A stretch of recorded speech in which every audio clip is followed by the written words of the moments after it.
Hi, I'm Tom. I'm Matty. And I'm Lewis. This is the Wigan Way, Wigan's favourite rugby league podcast.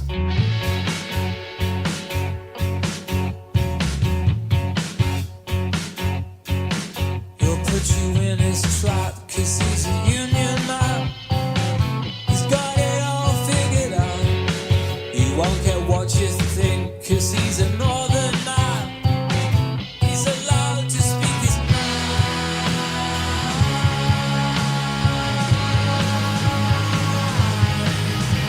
His mind.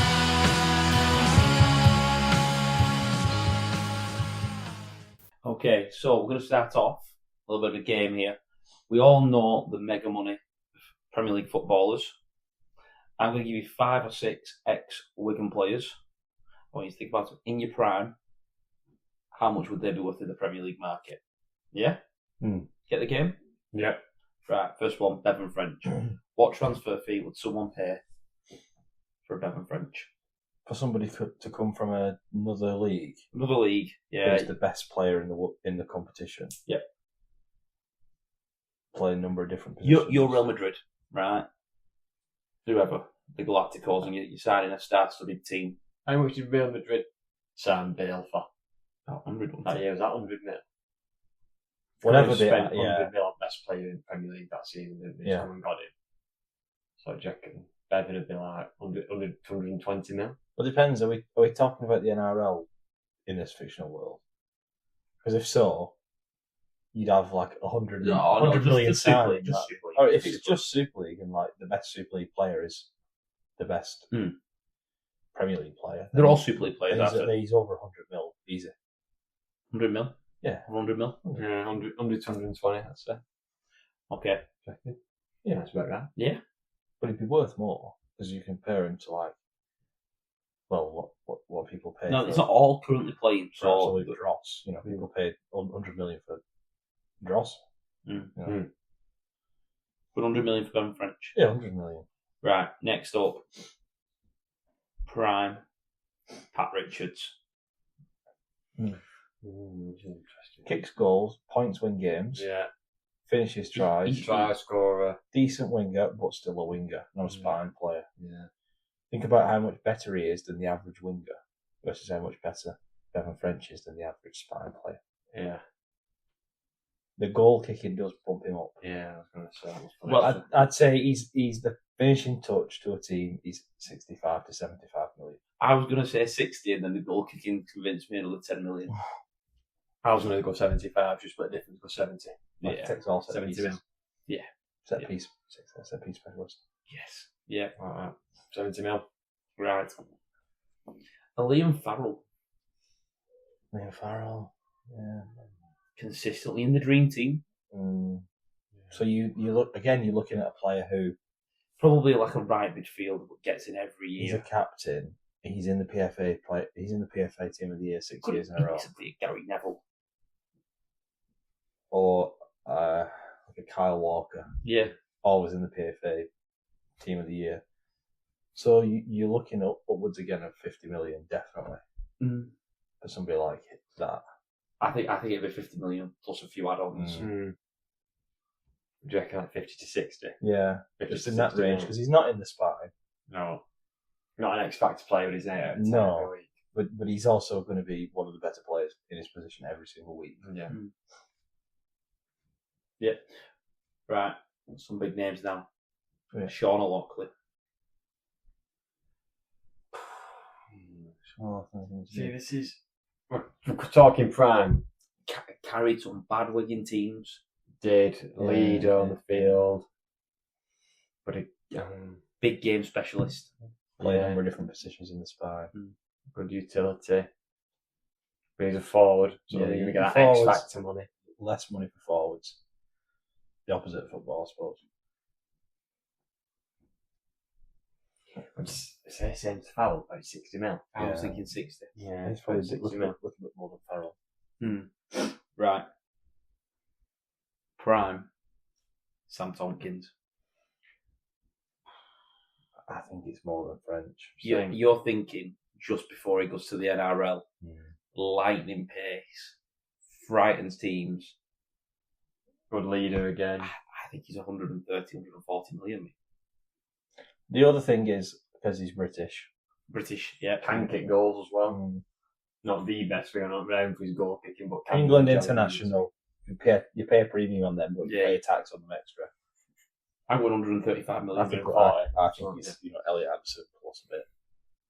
What's Elliot Anderson just been sat? 130. Something like that. Right. The last one I've got is another English international, a prime Stuart Fielder. Oh, interesting. Prime Stuart Fielder. Wigan did actually beat the transfer record. They did, yeah. I've got my number here. I've got my justification. As a prop, They've got to be the lowest position to buy. I don't think so, mate. It was an 80-minute prop, wasn't it? 80-minute prop, leader, solidifies you. Again, England international. International, right? I think he's on a Virgil van Dijk transfer. I think he's 85 million. Harry Maguire money. To come in, sort your team out. It's interesting. We said Lockers was 75, didn't we? Said Favell was 60. They're more fielding than you can build John Laughlin. Pleasant spine. It's an 80-minute prop though, isn't it? Mm. So it would be highly valued. Brings a bit something different to him as well. I mean, he's big, he's aggressive. Yeah. Intimidation factor, he's put on other teams. Got a leadership role. I think he could be 70 again. 70. I think, yeah, he could be be 70 now. I think so. How much would it be for Daryl Alfords? Free transfer end of season. Yeah, Bosman. On a Bosman. Don't pay anything for Alfords, just get him on a Bosman. Yeah, big time. Right, that wraps that bit up. Shall we get into the game? Yeah. Yes. So, firstly, Matty, Lewis, how are you both doing, lads? Oh, amazing. What a weekend. Brilliant weekend, sporting wise. It's almost the perfect weekend. Everything came up us this weekend, really. You know, cricket teams didn't win, but we didn't lose either. Yeah. So, you go. Made a draw. Yeah. Both of us made a draw. So, there you go. Two draws. The rest of them were all wins. England won against the Norwegians. Wigan won. Saints lost. Lucknow lost. Yeah, Lee won, to be Why fair. lost? Why lost, obviously. Lee won, but they were playing Cast, to be fair. Leeds won. But at least they're not local rivals, you know. Yeah. Been a nice weekend, isn't it? Can't have everything, can you? But good weather. Good weather. Yeah. Very warm. Very, very warm. But we're enjoying it. We had a barbecue, didn't we, over the weekend? We got together with our lads and stuff, which was nice. So it's been a nice weekend. Yeah. Yeah. Should we get into it? We're in the last week of work. You're not in the last week of work. You've already finished. We're in the last week of work. Yeah. I've only got 2 days left. I've got a week, mate. Yeah. Got a week. He's done. These college teachers. Hardly ever work. Yeah. I imagine I go back on the 19th of August and you've still got 2-3 weeks in summer. Oh, I can't wait to be sending you pictures of us playing golf. It's alright. Yeah, we're playing golf. We've gone for a pub lunch. Enjoy enrolment, pal. Yeah. Laugh it up, boys. Laugh it up. Should we get into this game then? Yeah. We should. 30 points to 18. What a gritty win. What a real, I don't know. Pete, I think, summed up really well when he said, like, this could actually even mean more than a final. Like, Yes. those kids to kind of put on the display that they did. The team got behind the leaders, like, from the front. No one let anybody else down. Like, what a win. Yeah. What a performance. I think what sums this game up, and this number's stuck with me since the final whistle. 22. The oldest player that scored for Wigan was 22, and that was Zach Eckersley. Right, just put them numbers into your head. We had 5 try scorers, and our eldest was Zach Eckersley, who's only just got a start. Who's normally our youngest player, or one of our youngest players.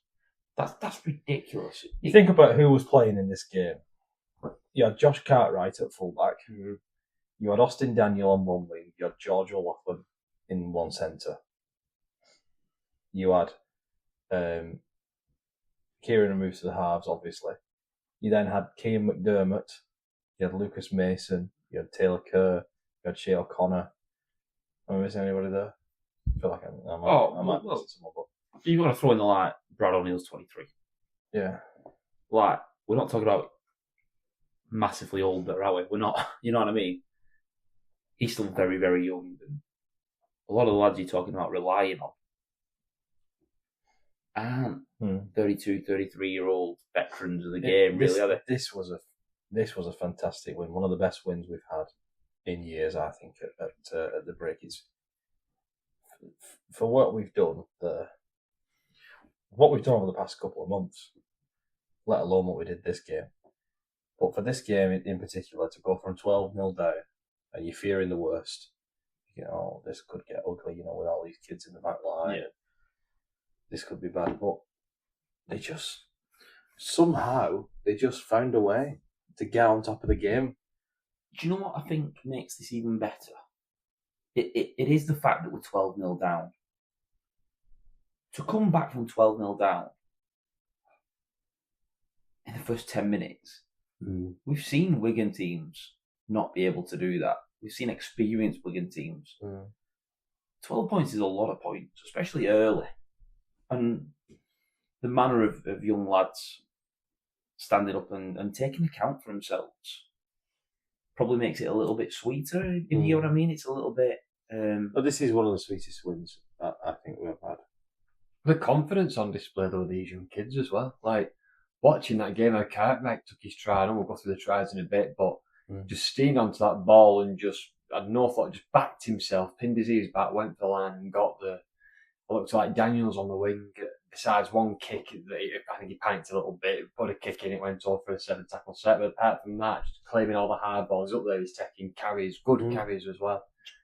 O'Connor coming off the bench and carrying 3-4 people in tackles and still making 10 metres with leg drive. There's not one of them looked out of place on that rugby field. No, we're playing against Warrington. Yeah. Is it worth having a little bit of chat? Talking was in a cup game against Keighley from you blowing a Challenge Cup. No disrespect to Keighley, but do you know what I mean? We're talking here. They're playing against someone who people were backing to finish in the top 4 of the league this year. I know they've got injuries as well, but look at Taylor Kerr, who absolutely smashed Tola Sipley, the big money overseas prop signing.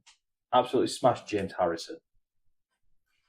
Every time Danny Walker touched the ball, leathered him. Mm-hmm. Every time he had the ball, he ran straight at Danny Walker.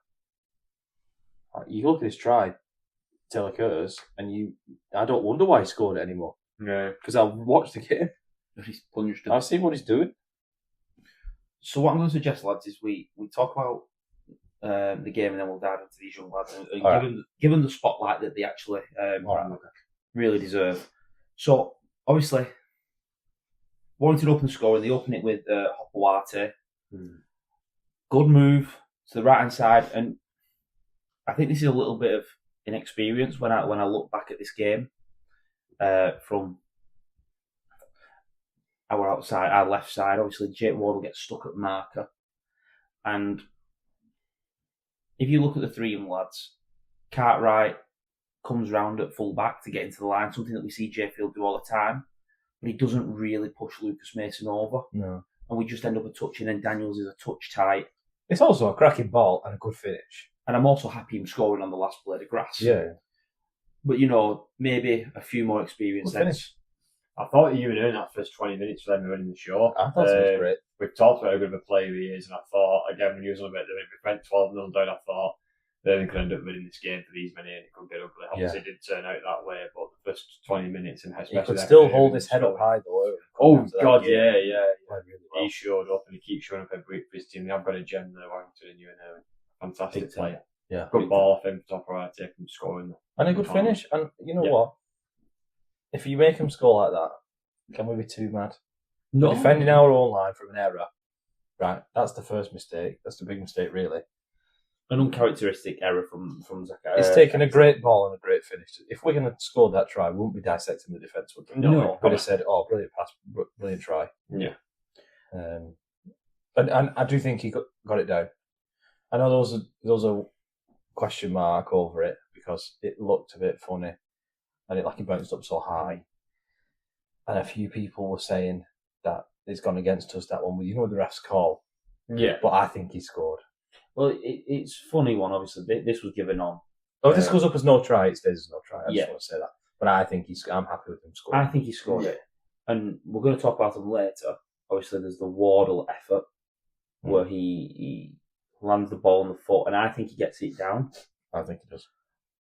Austin Daniels definitely gets his down. But because they're giving us no try, stick with it, and no one wants to discuss that. No. A lot of the controversy has been around McDermott's try that was given on field, Mm. and I think it's the same as the Hopoate one where it's given on field. And you Can't have prove to it. stick with it. Can't prove it. No one's mentioned the two that Wigan had overturned No. Why would they? and that. So That went against Wigan. exactly, I just want to make that out there that I do think this Hopoate one's a try. I do think you have to stick with the Keane McDermott one as a try. I thought they were all tries. So do I. I feel like what I've been questioning why I'm not seeing a bit more outrage about it. I feel like they were all tries. Yeah, definitely. So I took it 6-0 Hopoate try. Ewan scores again. Really good right foot step. Just sharp and straightens it up. Gets in between a little bit of a gap between Mason and Smith. And I just think that's a really good half-back play. He spotted a gap in the line and exploited it there, hasn't he? Yeah, they spotted it a couple of times on that side, to be fair, didn't they, in that opening 20 minutes. There was a couple of gaps appearing. Didn't sort it out as the game went on, but I think Irwin noticed it again. There was a bit of a weakness there. They when to exploit it. They didn't take the chance in the first half. They had a great chance to kill us. There was a chance where Harrison was running through and he passed it. Almost bad through pass. Baxton's hands. Yeah. There was another time they bombed a chance. And They bombed one right at the end of the first half at 12-6 up. Yeah. Now I want to talk about a couple of big moments at 12-0 down. I saw it on Twitter and I can't remember who it was that posted it, so I do apologise for not giving them credit. But there's an amazing carry from Josh Cartwright about the 11-minute mark. We takes the ball from almost our own 30 and gets it to halfway, and we actually get some field position up. It's how we almost get a bit of a foothold back in this game. I want to give credit to Lucas Mason. He catches a loose ball and just on the halfway line gets us into the 30. This is where the 6 again start to occur. Yeah. Which it was ridiculous what they were doing. Yeah, it was blatant. five. First tackle. It was only whenever Wigan got a quick play of the ball. The next Yeah. one, it was a 6 again given away because they're trying to slow us down. I think- I think it was the right call. It was blatant cheating. You He know left what him you're no doing. choice. You're exploiting the 6 again rule. You're going to take. He left him no blatant choice. He cheating. was exploiting the rule. We've seen this before. We've seen Wigan players simming for this before. He left the referee no choice. Yeah. That was a Right call. And right I've call. seen a lot of Warrington supporters, rightly so, annoyed with Bentley for this because he didn't need to do it. I don't think he needed to do it. He We must know that you're on a bit of a warning there.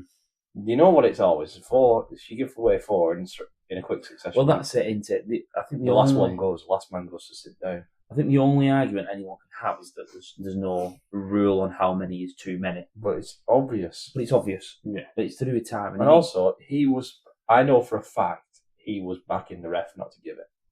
He was saying, I'll call this ref's bluff. He's not going to send me off. And I think it's a bit early going into that whole how many is too much. You don't. Sometimes you have to go on the game, don't you? If it's very clear that they're gaining momentum, they're slowing down to kill that momentum, then it's like professional foul, isn't it? You're holding someone down in the break. I'm fed up with scoring Warrington. like, I've done this for same years. thing. I'm fed up with them playing the ball and walking 2 steps forward and holding the mark. Yeah. Fed up with it. Because it gets them quick play the ball and everyone goes, oh, isn't Danny Walker brilliant for this? No. It's just walking off the mark. They're walking off the mark and taking the markers completely out of play. Yeah. Why It's something have that we they not- noticed. They've done it for years. Yeah. Now, obviously, Bentley goes to the bin. Love what we can do. Get May Mago go on. straight on, yeah. May goes the man, isn't he, to exploit 12 men. And we score pretty much straight as he goes off. And Mago takes tackle 1. Havard takes tackle 2. And then it's a little bit of a play to Mago in a It's then another play to Mago, tackle 3 or tackle 4. And it's just drawing bodies in. I love how he didn't bite on the pass. He didn't offload early to Brad O'Neill, who was under pressure. Havard gets himself back in play. 2 really good passes, one from Havard under pressure and Smith again under pressure to get the ball to Cartwright. Do you know what's interesting about his pass from Smith to Cartwright for the try? And obviously we're watching an iPad and listeners can't see because we've not got video, but if you actually watch how he throws this ball, it's almost like he's not passing it to Cartwright. He's passing it where he knows the space is. Yeah. So rather than actually looking for a man, he just knows if I put it here in this kind of vicinity and space, someone, whoever it will be, someone should be bombing onto it because that's where the gap is, that's where the space. He just chucks it into the open space and right, good full-back plays, exploiting that open space, pins his ears back and bombs it straight through. Third play. Well, it was one of them actually. I think at the moment we sort of all went, "What's he done? We've got a 3-man overlap." Yeah, but I liked it. Back himself. And it's the bravery to just pin the ears back and say, I'll sort this myself. And we'd expect Jay Field to do it. We'd expect Nevin French to do it. And that's the confidence that's put into these young lads. Yeah. To go and execute what they're doing. It works with those two players on a daily basis. Mm-hmm. Now, the rest of the half is sort of not many chances created. There was a Wardle no try. There was the Wardle no try. A couple of bombed opportunities, like I said before. Warrington, yeah. But nothing, apart from the Wardle one where you think he's over the line and a great defence. Do you think Wardle scored? Yes. Yeah, I do as well. I'd have to watch it back. I do get why they give it as no try because it looks like it's on his leg and everything hits the ground. From where I was looking at the screen, but I'm not watching. My problem I'd have to watch it. My problem is if he gives it, it doesn't get overturned. Yeah. And so once again, for what feels like the 400th year in a row, I'm saying video refs are being hampered by the poor technology. Well, if this was in Vegas, we'd know for certain. Or if it was in the Arrow, we'd know for certain. When you actually hear the ref on the Austin Daniels one, which is in the second half, but when you actually hear him say, "I can't see his arm," his arm disappears because of poor camera quality. Mm-hmm. Your game's in trouble. Like, what are you doing at that point? Like, yeah, it's imagine a grand final coming down to a moment of kind of camera see someone's arm. Well, it will one day. Yeah, I'm and sure that's the only time that we'll get change. It won't get changed then. It's too expensive. The NRL spends $1 million a year, doesn't it, on its video refereeing? I'd be surprised if we're paying a fraction of that. Yeah. 12-6 at half time. And if we are paying that, we're getting ripped off. Yeah. 12-6 at half time. What are you guys thinking at this point? I thought it was okay because I thought we hadn't really challenged. We sure we can break the line. We didn't have much kind of terror. It was like a half of 2 halves. The first 20 minutes was wires. Second 20 minutes we come back into it. A couple of chances, Wardles, a couple of bomb chances off wire. But I didn't for 1 second think it was out of the game. And just because we were behind on the scoreboard, I was, I wouldn't say confident, but I wouldn't say like, we're definitely going to lose either. I was like, right, game on now. We're going to I thought it was game on as well. Because I knew it was going to be tough. It was going to be a tough second half. Yeah. We're going to have a bit of luck and also work really, really hard to do well. First try was massive. I was trying not to say it, but first try was massive. And, luckily we got it. Yeah. I want to obviously start with the very start of this. Why do teams kick it to Mago off the back fence? I don't get it. I think they're thinking maybe he'll drop it. After did, didn't he? Trying to be Mago. He was trying to be Mago, wasn't he? And he dropped it. Well, that was after the Irwin conversion. That was penalty. after Irwin kicked the 2. Yeah, I just think we've seen enough of Patrick Mago to know that his carries are too destructive. And if you look at how Wigan act after this, the first contact was on just over the 10 metre line. He's ended up on the 20. It then allowed Ethan Havard. It then allowed Luke Thompson to bad try to concede that, isn't it? To get on the front foot. But 2 minutes into a half, you wouldn't expect to be defending your line. You almost write the first 4 or 5 minutes off, don't you, as the arm wrestle and they kick and we take it on the 20. I'm really pleased he got over for a try there, Taylor Kerr, but he should have stopped him. That's one of Kilburge. It's just been like, how can a young kid just get it off a simple ball to knock out the back? Still with 10 metres to go, and bounce off like into 3 of you. And it's not like he's catches on the 10 metre line. I think he's getting confronted on the 5 metre line. Just gets. And if credit to him, he's strong, he's elusive, and I don't want to take anything away from him, but he has to be stopped there. Ben Curry's there, Danny Walker's there, Clevertango is there. I do want to give credit to his footwork. Yeah. because his first step is the big right foot as he's catching the ball, which straightens him up. And it's almost into another left foot step away from Ben Curry. But it's good footwork. It is good footwork. But I would be annoyed if we. I'm not convinced he's trying to score there. I think he's taking a step. I think he's trying to do some nice footwork, get a quick play the ball, and that's score next play, and that's score play after. That's what I think he's doing. And then all of a sudden you just go, oh, I might be in here. I might as well just get over. This is the stuff that's annoyed me really about the whole controversy of the refs thing. So I'm thinking, if you can't watch this game back and go, that's the reason we lost it, because of weak defence like that, and you're blaming the ref instead, I'm like, there's your problem. You need to turn around and say, actually, no, we lost this game because we bombed too many tries, and we see these soft tries where like a kid come off the bench and run through middle levels. Yeah. And we didn't deserve win games, therefore. Yeah. Definitely. And another one does it in a bit. So that makes it 12-12. Kieran converts. Warrington get a bit of good field possession. High tackle on Ewan Irwin. Yeah. Gives him a penalty. Kicks the 2. Kicks the 2, 14 points to 12. That was the right thing to do. I know they dropped it, and you say, well, that's why they don't kick the 2. But that was the right thing to do. You know. Yeah. Take the lead. I wouldn't have been surprised if they'd have gone for the try me.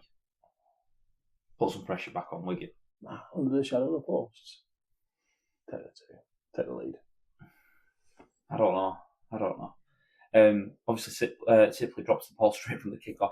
What a hit on a him. bad decision. What a hit on him. Yeah, great hit. Great shot. Wigan gets some really good field position. Kerr to the line. Smith, cut out ball. Lovely cut out ball. Gorgeous ball, that. And lovely ball, sense player. Really young good. Lachlan as well. Underrated that because no one's mentioned it. I'm glad you said that. Very, very good centre play from O'Loughlin there. Catch and pass. Perfect timing. But that ball from Harry Smith, that is tasty. Well, one thing I also loved about this, and I'm going to give Adam Kieran some credit. He runs this almost like a centre line. You know, the hard, aggressive line. And there was quite a few times in this game where he's obviously playing at 6. Imagine Pete loves it. So the dominant side of it on this. Goes to the VG. What I was going to say about Kieran was he's basically played it like a centre. He's basically played this game like a centre. He ran really, really well. Took some hard carries. I was worried that we were going to lose his yardage carries. He still came in and took them. Yeah, he did a good job, actually, Kieran. But he didn't try and suddenly become a halfback who's like dictating play. That's because he was playing with Smith. Yeah. Like, we've only seen him play with Farman before. And even then, we didn't even see him play with Farman because he had to move back into centre after about 15 minutes and Taylor Kerr came and played halves. I just think it was really good from him to just play it like he does, run hard, run some really aggressive lines. Play your own game. And allow Smith to do what Harry Smith Play does. your own game. So, Eckersley dives in the corner. A good conversion from Kieran, took it to 18 points to 14. Much better with the boot this week, Kieran, than last week. Kicking boots on, didn't he? Yeah, he was kicking boots on this week. Last week he missed one. The week before was when he was... Was it the week before last, sorry? Yeah. He had a bit of a shocker onto the team. Now, we've just praised Harry Smith for a good cut-out ball. A good cut-out ball here means that Matty Ashton can get in and dive at the corner. Good finish. There's not many wingers would score there. Yeah, good finish. No, three Wigan defenders. I thought we had him. I did. I thought we should have had him, to be fair, but I want to credit the attacker out. I thought we had him. He does that thing where he steps back into the coverage. He's lucky there because his hand or the ball could have come in at the same time. You know, he's a bit lucky. He gets away with a touch, but it's still a cracking finish. Ryan always talks about this. I heard stepping in. Claiming the space. He says most wingers nowadays go on the outside and go for the acrobatic. He says I'm the opposite. I like to claim the space and move into the body to Ashton can do both, can't thing. So yeah, I do think it's again analysis on wingers and try scoring actually. Not in that style. Do you know what I mean? Yeah. Everyone always praises the big dive into the corner. Or the actual different ways you can think about.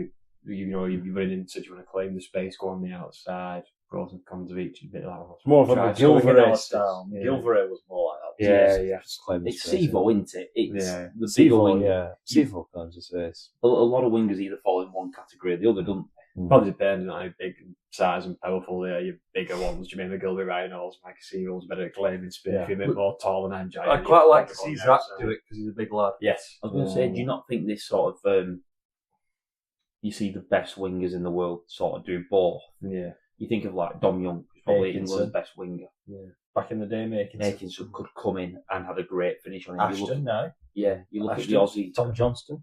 I'm just thinking about Super League. But if you look at the best Aussie wingers, they've all got the great ability to finish. Marky Mark. Colts. But they're all physically strong and can dominate a tackle. I think it's a massive part. Now, Murray Talangi's good at that.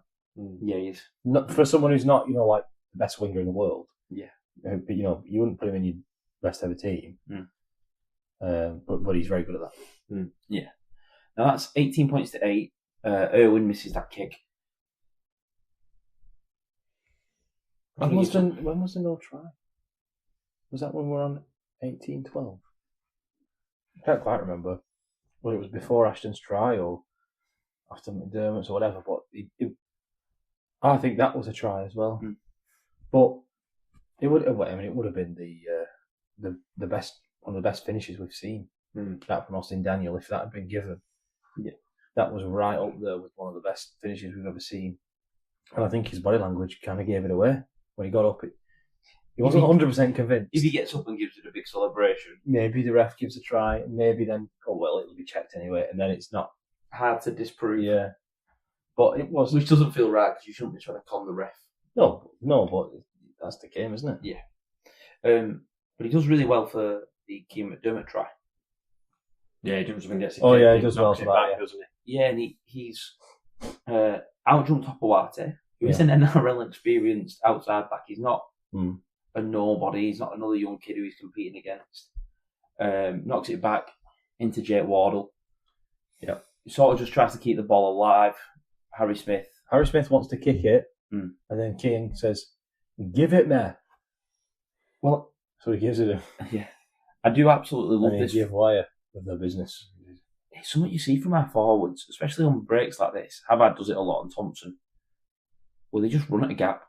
In a bit of broken play and whatever, they just pick a gap and run at it hard. And if you want to give it me, Harry, give it me. I'll try and score. If not, I just think it's... How good do them seats look, by the way? All it takes is a bit of a flamethrower, and you've got proper blue and red seats. I really wish... But you're not Barclays. It's very Barclays, isn't it? I really wish they'd just done red ones. That would have gone automatic. Well, you could do the red and the blue, but I've always hated the letters. I just hate that they're not centralised. They're not centralised. Yeah, they're not centralised. It might have to go to Wigan's. It winds me up. You could do it easily. You could have Wigan on the ends, the north and south. Yeah. Because that's 5 big blocks. You could have Warriors and Athletic on the others. That's the right number of blocks. Or, hear me out, you could just have blue and red. Right? You could just not have any. You could have blue, red and white. You just don't have any letters. Yeah. Why do we need letters? We know where we are. We know we're in Wigan. Why do we need letters? Fair point. Fair point. Yeah. Yeah. Why do we need letters? Why don't we just have stripes? Blue, red, white. That'd look cool. Yeah. Or, like York, the odd ones. They look really cool. Yeah. Where it's like odd random ones. I'm just happy they've been done. They look good. We needed that. Yeah. But when you change the seats properly, don't do any letters. Especially not a 5-letter word. On an even when there's 8 blocks. I feel like that's really got to you, that. As much as I hate, and I'm a stickler for proper punctuation, I would even rather have an exclamation mark at the end, just to make it symmetrical. Because my love of symmetry supersedes my love of proper punctuation. Doesn't deserve an exclamation mark, but I would put one in just to make it symmetrical. I can see you just having a breakdown at home over this. It's annoying. And it still says DW. It does, yeah. It does. Right, got to finish off with Daniel's actual try. 5 minutes to go. This has come from the back of the Ewan Irwin no try, which was given on field and overturned by the video ref for a knock-on. That is phenomenal work. Yeah, knocked on. I didn't think there was anything wrong with this, but when I've watched it back, he knocked on. Yeah. He loses the ball and regathers it before he scores. It's phenomenal work from Cartwright to just stay committed to it. There are plenty of fullbacks in Super League or in Super League recently who wouldn't have put that effort in. Yeah. And it matters. It wins you games. As this play did. Definitely does. Because that's all of a sudden, easy kick, 24 apiece, drop goal competition. Momentum's with them. They've got the kick off. One mistake kills you. Exactly. Daniels does finish off the scoring with about 4 minutes to go. I love this from Smith. Doesn't always get the credit that he deserves. Sees a short side, 4v2. Oh, that's ridiculous, that. Well, it looked like we were setting up for the 1 pointer and Yeah. kind of messed it up. Yeah. So you actually see Smith, when he gets to that play the ball last tackle, you see him just loop round the back, to create the numbers and create the overlap. Well, It's really smart back play. Havard gets pushed to the left, doesn't he? Yeah, I thought he was going to go for the one I played before. Yes. And instead, they hit Havard, who goes a bit far left. Now, you can still hit a drop goal from there, but you're on the wrong side. The ball's not coming across you in the momentum. Like, you're going against it. It's difficult for a left footer. It's a bit more tricky for a left footer. So instead, he just goes very flat. And clearly, Warrington have Very got some... late movement behind the books, and no one really tracks and goes with him, and then suddenly you've got almost what's like a 4-on-2 Yeah, situation. it's You just have to pick the right pass, which Harry Smith will 9 times out of 10, 99 times out of 100. I was pleased for Austin Daniel. Yeah, Because he deserved he it. had that one chalked off. His yardage carries were fantastic. He'd done well for the try when Dermot scored. And aside from that one time right at the beginning when Hopperwhite scored off a nice move, he didn't let any other tries in. Yeah. So I was really pleased for him. He deserved that. Yeah, definitely. Should say as well, I didn't even notice it at the time. I only noticed it in the replay after. When Smith does go down that short side, watch Kieran how he drops into the pocket. He almost takes that position up at the 1 point, still on as the right the right-sided half. It's just getting yourself in a position, and everyone keeps doing that and keep turning up. Yeah. So I want to have a bit of a player dive and really look at these young lads and the performance that they've had. Obviously, probably worth starting with Josh Cartwright. As good as his try was, brilliantly finished. I think what's got to give a lot of credit is to his yardage carries. I've seen a lot of comparisons to the way he runs, a bit like Don Manfredi. That same stature and that same running style. 143 metres from 15 carries, a real phenomenal effort, a great try saver. Yeah. And I thought his hands were very good. Yeah. Didn't look out to play today. No, not at all. In the Super League game. He's been playing on Batley, I think they said, haven't they, on loan or whatever. Yeah. But he didn't look out of place in Super League. Not at all.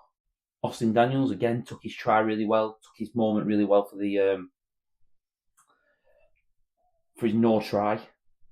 Again, really good with his carries. 13 carries for 92 metres as a young winger. Very, very good.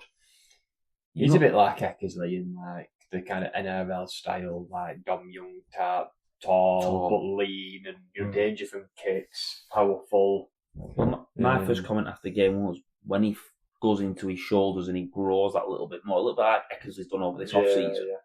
Yeah. I think his yardage carries are going to go up again. Yeah. I want to talk about these two really quick, by the way. With 4 or 5 minutes to go, in fact, I think it was before the Daniels try. Warrington put a kick in that Daniels claims, and he sort of comes for yardage. And Lewis, you'll look because you were sat next to me. Cartwright comes steaming from full back at a gap, and I was screaming, no. Because I thought, knock on and it's game over. But he throws it, Daniels throws it. Cartwright then makes 25 yards, and we end up scoring off it that same set. How much confidence does that show? Yeah, That's a lot of confidence. It's come that from, hasn't it, playing it in the academy together and knowing each other's game, and Daniels knowing that's what Cartwright likes to do. He'll always be an option on a return. So that's what you get when you play as academy lads, and they're used to playing together. You get those link ups, stuff that they're used to doing. It pays off. Yeah. Shea O'Connor uses a little bit of an impact prop as well alongside Mago. Yeah. 5 carries, but within that, each one for 11 metres, of an average gain of 11 metres. The real Angry Ginge. That's my nickname in this. The real Angry Ginge. Yeah, I mean, he looks promising, doesn't he? And It's like an handful. he's He's getting getting that highlight on social media, Yeah. and you know, the ability to get almost like that, he gets tackled and he gets up and makes Yeah. some more meters. He's getting picked. He's been picked last few weeks, hasn't he? Ahead of Sam Esse. Mm-hmm. Well, I should say that was a question we got sent in Question from the audience. from the audience. Someone asked, has Sam Esse played his last game for Wigan? Possibly. I mean, you'd think he would be in this team. He started three games ago. He started the game, so it's hard to say he's played his last game for Wigan. But clearly, McDermott is ahead of him. Kerr is ahead of him. O'Connor now is ahead of him. I think we'll see. Sam Esse play. And If he's not going to, I'd ask Bradford if they wanted him now, and I'd register Miskey. I don't think you necessarily need to with what we've come in and whatnot. Yeah. I think the thing for Esse is I think we will see some player rotation towards the end of the season. You might see Luke Thompson or Havard, whoever get weeks off. And for that, I think Esse will get a game here and there. I wouldn't be surprised. Is it 9 Super League rounds left? If he plays 4 of them, plays 3 or 4 of them as an impact prop. Give Mago a week off. Play Esse as an impact. Mago doesn't need a week off. He's not had 1 year. I know. I think we might see something like that. Mago will never have a week off. Right. A couple of the other young lads who I want to talk about, sticking with the outside backs, George O'Loughlin. 10 carries with an average gain of 7 metres. Did well, didn't he? Yeah, For a centre, what do you want a centre to do? He set up that try with nice centre play. Didn't notice him otherwise. Job done. You know what I want to give him credit for? Thought he handled. I think King got the better of him a couple of times. We just got through and they got a bit of a quick play the ball off him. But 1v1 up against probably one of the most physical centres in the comp. Yeah, he's no slight stroke in. I thought to give a really good show of himself. Yeah. Because that was a little bit of my concern, that matchup of King and Ashton against George O'Loughlin, who was going to have to make decision after decision. Yeah. And I thought he dealt with it really well. Yeah. Lucas Mason only did the first 20 minutes. Made 20 tackles in his first 18 minutes. That's a lot. No wonder he was Blowing for that. And he was asked question after question, and I think he did well not to bite him, to bite at Bentley, who went at him early. As I would expect an experienced second rower to do up against his young counterpart. Taylor Kerr, phenomenal. I don't think you'll hear any of us ever say a bad word about Taylor Kerr yet. Big fans of him, aren't we? He shows the right mentality every game he's played for Wigan, and I think he's earning that spot. And even, I want to go as far as to say, if everybody's fit, Does he get 17th spot? Does he get the 17th jumper? I don't quite know. I don't think But what I will definitely say is he's 18th man. I think Farriman's. Farriman and Kerr on the bench is it's a little bit light for what he likes. You know, assuming you're having Mago as one as well. Mago's going to be on there. You know, Balls is going to be in there. Yeah. Like, But I want another prop, don't you? I do think Taylor Kerr probably becomes your 18th man because of his versatility. I suppose. No. Now I'm thinking about it. Oh yeah, because you want Ellis or Partington will be 13 and probably on the bench. But I think he probably becomes. his time will come though. Like he was 18th man, wasn't he, at Wembley? Yeah, his time will come. Big time. Last one again, Keir McDermott got through an incredible amount of work defensively, near 30 tackles. Bagged his try. Yeah, he's off the nuddy. He is. Yeah. Kade Ellis still is off the nuddy. Is he not? No. Time's really night. TikTok Kade. Right, I do want to give shout out some of the older fellas. Obviously, Kieran and Wardle did exactly what we expected them. Yeah. Should have said the older fellas. Zach Eckersley was brilliant. Brad O'Neill. Yeah. Zach Eckersley, I want to give him some credit. Had a pretty poor first half by his own standard. Dropped the ball for the two, didn't first try. And then I think the second one he'd been really upset at, where he actually had hold of it and then just dropped it trying to set off running. And we defended that. But his carries in the second half, 18 carries for 140 metres. Really good effort for him. Luke Thompson.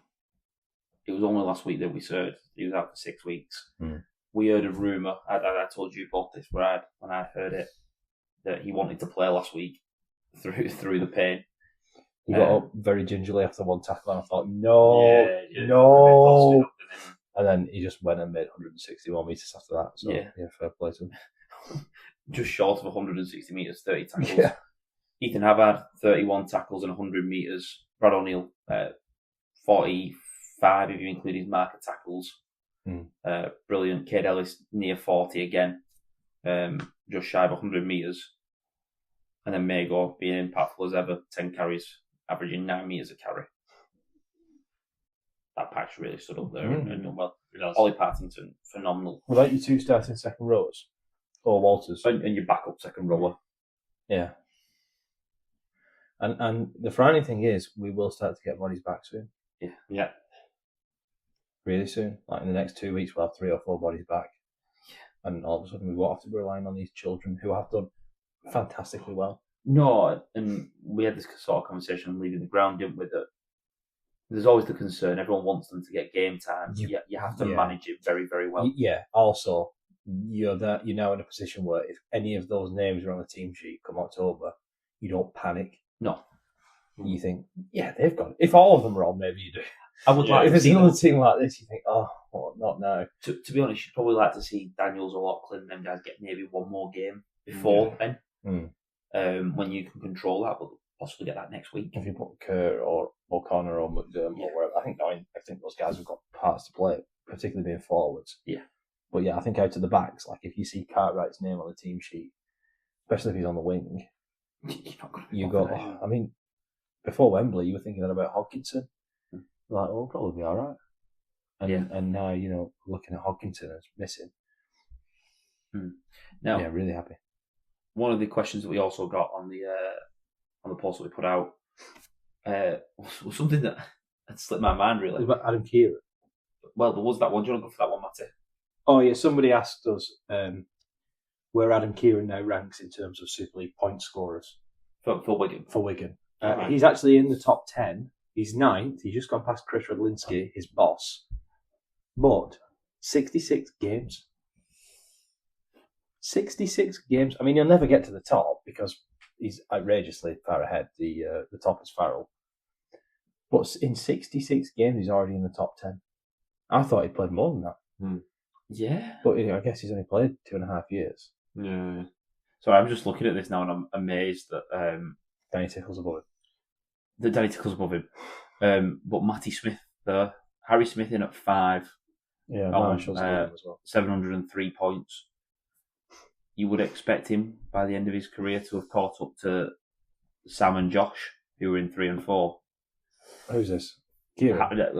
Kieran and Harry Smith. Well, it depends how much longer Kieran stays. Yeah. He's contracted for another 2, isn't he? Adam Kieran sat on 538 points. Sam's in 3rd place on 773. So just over 200 points to catch him. Yeah, I don't think you expect him to get there, but he won't get to the top. I don't think he'll catch Farrell and Richards. They're the top 2. They're going through it. Yeah. But interesting question, and did make me. Do you remember Brainiac Science Abuse on the telly with John Tickle and Richard Hammond? Yes, yeah. Things that make you go, Oh, See, I still have to watch one of them episodes. Things that make you go, that made me go, See, I have to watch one of them episodes every year. Why? Oh, for school. For school.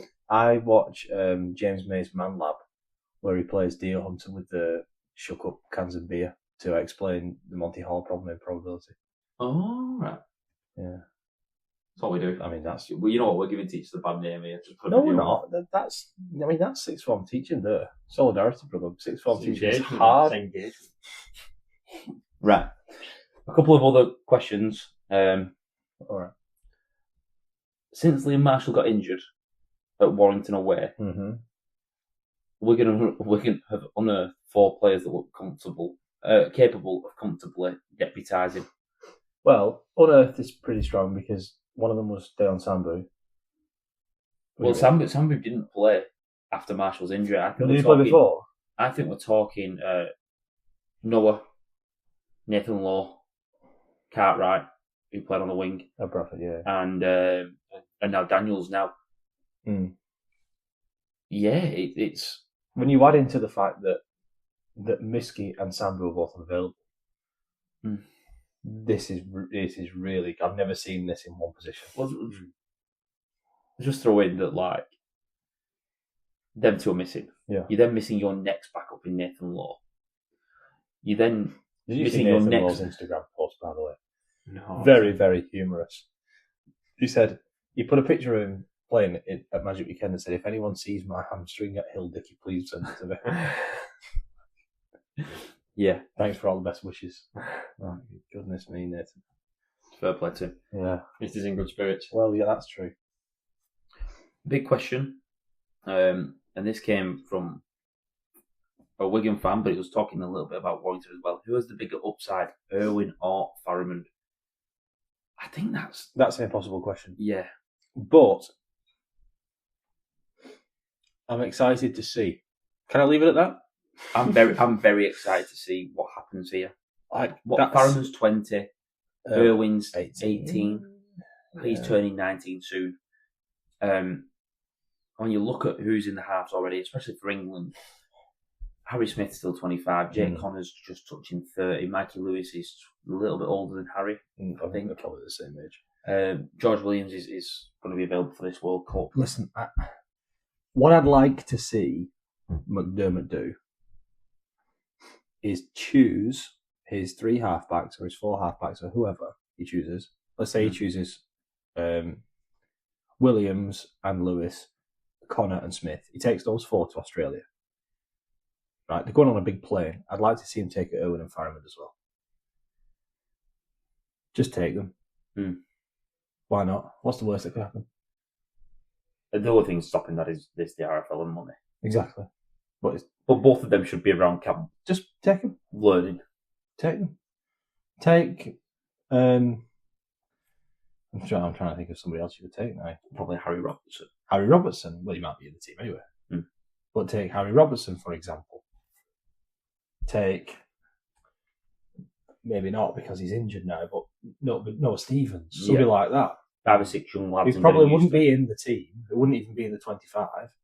But might be in the next World Cup. If all's well. When they're 23, 24, and then at least they've got the experience of a tour and going down under. Last point to mention. I don't know who has the bigger upside. You'd lean towards saying Farrimond because he's done it at Wembley. But he's had the chance to. And he's had more chances, he's had more games, so you've seen more. He's a year on in it. Yeah. So it's hard to say right now, but Irwin, every time I see him... Irwin's having Farrimond's season of last year. He's better every week. Yeah. You're getting better every week. Last one was, how do we keep this squad together in a salary cap sport? No chance will all of these be here in 2028. I think that question answers itself. We physically cannot keep all of these here. No, you can't do that. You can't do that. We couldn't do it after 2024. Out of these lads, and you're talking possibly the debutants, 14 or 15 young lads who, debut's the wrong word, they might have already played a game last year or whatever, but anyone from squad number 25 onwards. Yeah. The realistic, the realness of this is that we might be able to keep 5, 6. And that's that's the way the cookie crumbles. I know when we spoke to Bads, he said, it's a very short period of time your league career. So if they can showcase themselves now in 2 years' time, they're on a contract to earn themselves some good money in another club. Yeah. That's the way of it. That is the way of it. It's just the way the cookie crumbles, I'm afraid. The only way you ever keep all of these is by allowing your top end talent to go and have a tough couple of years, and then there's no guarantee that works out. But it's not guaranteed. There's no way you keep the squad together. But also, that's happened before. If you think about the young players that debuted at Hull KR that one time, when we sent all the kids to Hull KR, Eckersley still plays for us, Junior still plays for us. Harvey Hill did, but he's since gone. So you can't Harvey Hill. The others, probably not. No. The last comment we got was hamstrings. What do you want us to talk about, hamstrings? What they do is they connect. No, I think we spoke about hamstrings last week. Hamstrings are an interesting one. We have had a lot of hamstring injuries, and we're not alone in that, but it does feel like we've had a disproportionate amount. I think it's because 4 players went down with hamstring injuries in 1 week, and then it turned out Jay Field actually didn't have a hamstring injury, it was his back. But hammies, I don't know, you're the sports scientist out of the 3 of us, Lou. But from my understanding, when you have a lot of standing around you're in hot weather and you have a lot standing around, that puts pressure on your hamstring because it's that stop and go sort of mentality. You see a lot in the NFL, hammies, ACLs, even heart, because it's stop, go. And you're at 100%. Hot weather, you're working hard, you've got big long stoppages and halves along there, but I feel like that's contributing to the hamstring problems of last year. I think you hit the nail on the head. I think you're right. I think it's very weird. We'll just keep talking about this. Maybe it shouldn't be in the Wigan section, it should be later on, but we keep talking about wanting to quicken the game up. We were walking back from the brick on Friday night. That's when we were with, checked the watch and went, bloody hell, it's half 10. Yeah. Well, what actually landed was Spain played Belgium. And that was a 90-minute game with a longer interval. And water break. Well, we had water break. We had water breaks, so I didn't count them. And 90 minute, but then added time, extra times. Added time, to get my terms right. And that finished before we did. Yeah. And that is a problem. That is the stop-start nature of the game. Yeah. Sometimes you're trying to say it's an 80-minute game, but it's not. If you stop it for those long periods of time, your body's cooling down, especially when you see outside backs, because they are a bit more, like you're saying, they're a bit like NFL style, kind of sprinting rather than, forward jogs, makes his tackles, whatever. Whereas then when they catch the ball, it's normally boom, they're off, and it's an explosion, and the power from the posterior chain as you're going through. And I feel like people have talked about strength and conditioning departments and physios and things at Wigan being at fault for this, and I just don't get it. You can't be for a hamstring injury. Like, I could understand if these were people, like the Couture situation. You have every right to question the medical department there. His head knock, he went on after a couple of head knocks. You could have somebody with too much. If you're lifting if you're lifting too much through the week, your knees are weak or whatever, you end up having an injury. But these hamstring injuries, it's like somebody's overstretched, or somebody's got caught under them, like Juniors or Nathan Laws. No, they're free ones. And so you think, like, what can you do to stop that? No, you can't. And then it turns out that Fields actually isn't a hamstring at all. And there's nothing the medical and physio team can do, like you're talking about the stop-start nature of the game. You can't prep your body for that intensity without getting injured in training. You can see the exact same thing. That it's so difficult. You can see the exercise bikes on the side for the subs. Keep them moving. But when there's a captain's challenge, you can't roll on 13 exercise bikes aside, can you? Just jogging, doing the weights. Yeah, but when it's so hot, you don't want to do that either, do you? And then you'd also complain about the miles in the legs. Yeah. But a weird one for the S&C stuff. I don't think Bevan's redone a hamstring. It's the other hamstring. It's not like they've got it wrong bringing him back. No, but they were saying about Bevan's hips it's being slightly misaligned, which puts a lot of pressure on his hamstrings when he leans forward. That can happen. Like that's his body, isn't it? Yeah. That's his body. It's just like every single person in the world will have something that they're vulnerable to because of the way that they've adapted and grown, and it's just what's the first thing that always goes every year for me? Quads. Every single year. I think it's one of those. I do think he's looking into though. I know there's been a bit of talk league wide. You mean like league wide? Yeah. Because I think there's been a lot of talk out of the coaches coming out and talking about the injuries and things like that, and possibility of bye weeks. Well, it's bloody painful hamstring injuries as well. Well, the problem is with them as well. It's so easily reoccurring. Hence why you keep seeing Bevan, J Field, and people keep cropping up now. Unfortunately, I think Nathan Lord were the same. Explosive. You see it in other sports. Michael Owen, like in football, once they go once, you rehabilitate. Aaron Lindop at Wire. But there's, when you get that weakness and they're prone to tears, strains, and whatever, the more risk of going. Would also like to throw in, like, you talk about French. He's come back from one and then done the other one. Like, Fields not had one this season. He's missed plenty of games, but he's not had one this season. He had appendicitis and a bad back this week, didn't he? Where he could have probably pushed through it, but didn't need to. Like they weren't risking him. I'm happy with Field being left out because if you're going to leave all these others out, you might as well throw another kid in. Yeah. Like, he's not going to make that much of a difference. So you might as well throw Cartwright in. Why not? Keep Field. I've got one last talking point for us. Yeah. Could we enter a reserve side into the championship? That would not be fair. The only reason the rest of the championship. The only reason I'm going to say no is for situations like we're in at the moment, where your reserve team is affected. You've got 7 or 8 of your reserve team effectively playing first team rugby. And that would then mean you bring in under 18s, under 19s to play against men every week. I think that would be a risk. Our reserve team would not finish top of the championship. It wouldn't finish in the top few. No. It'd probably finish mid-table. Yeah. But that's what they do in Australia. Right. And I don't want to always be constantly harking on about Australia like it's the Holy Grail, the Promised Land or whatever. But they do have a better rugby league product than we do, you know, and it's got much more eyeballs on it, much more money involved in it. They do this. They have your reserve team is in the championship. It's regional.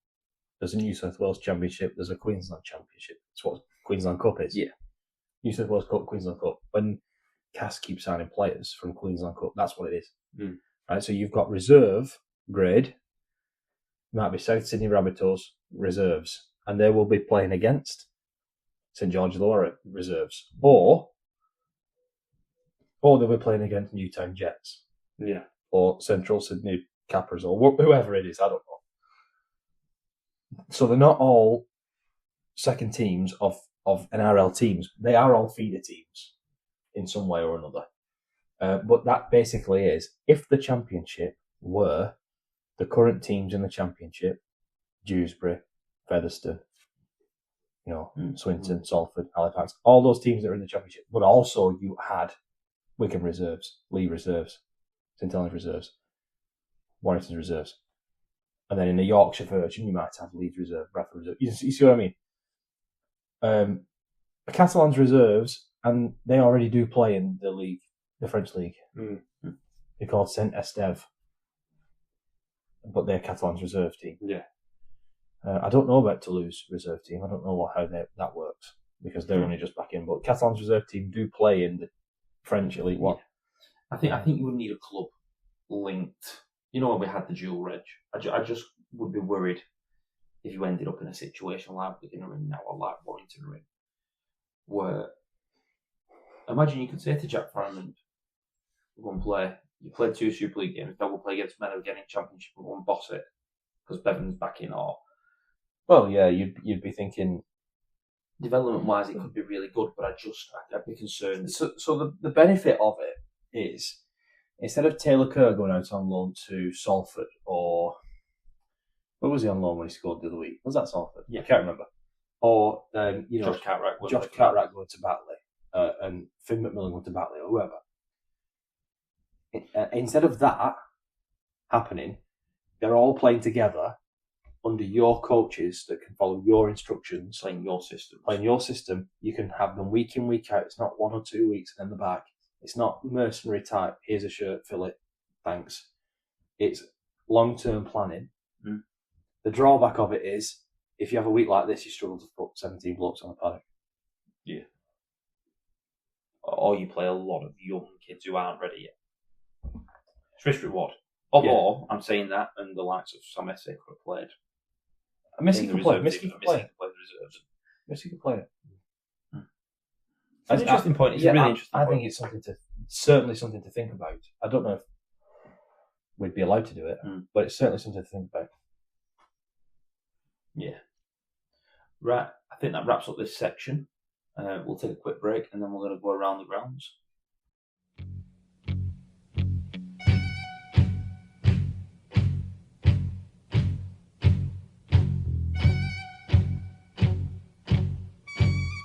So time to go around the grounds. Obviously, 6 of the games in Super League. Back with a Thursday game. Do love a Thursday game. It was really interesting to watch this one, actually. York Hull. 20 points to 16. York win. Yes. It's a massive result. They were losing 16 points to 8 after going ahead early. Come back really strong in the second half. Kept Hull pointless in the second half. Phenomenal. Another day at the office, bro. Not enough penetration. No. He's playing as well. Look at him. He was playing. Herman. Yeah, he's been back. He's playing. So yeah, look at that. So the forwards for Hull: Herman SASA, Amir Burrow, Harvey Hill, Ethan O'Neill, Joe Batchel, and James Bell. You've got Aiden and Salavio and Costa on the bench. and that Lennon Clark, who they think is the next Gareth Ellis. So you're thinking that's your pack at full strength, basically. You've got Jake Arthur and Aidan Caesar in the half, so that's full strength. I'm just looking, actually. Your back line is Moy, so you'd have Will Price instead of him. Barron and Martin, Briscoe and Hardiker. So apart from your fullback, you are pretty much first choice. I'm just looking at that. And all I keep hearing is Hull FC have had the most injuries in the league.